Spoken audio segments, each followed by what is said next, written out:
ফিলিস্তিনি প্রতিরোধ আন্দোলন হামাসের বন্দী দশা থেকে মুক্তি পাওয়া ৪০ জন সহ মোট ২৫০ জিম্মির পরিবারের সদস্যরা গাজায় নতুন করে সামরিক অভিযান বন্ধের দাবি নিয়ে ইসরায়েলি প্রধানমন্ত্রী বেনিয়ামিন নেতানিয়াহুকে একটি চিঠি পাঠিয়েছেন।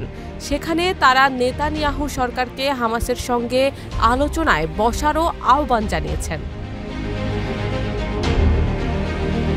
বাকি ৫৯ জিম্মির মুক্তি নিশ্চিত করতে তারা সতর্ক করে বলেছে, তা না করলে জীবিত জিম্মিদের হত্যা করা হবে। চিঠিতে লেখা হয়েছে, এই চিঠিটি রক্ত ও অশ্রু দিয়ে লেখা।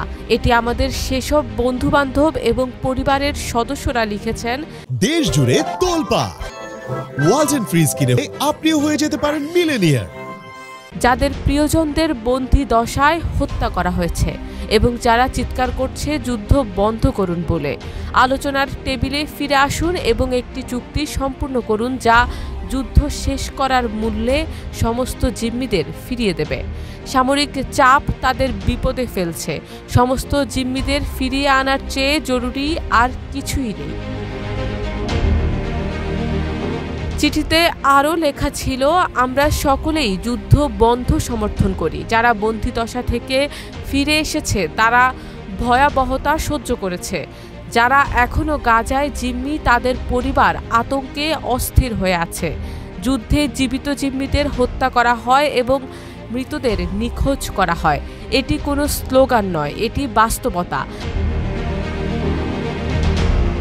বলা হয়েছে এটি একটি অপরাধমূলক নীতি যেখানে নেতানিয়াহুর ৫৯ জন জিম্মিকে বলি দেওয়ার কোনো এখতিয়ার নেই।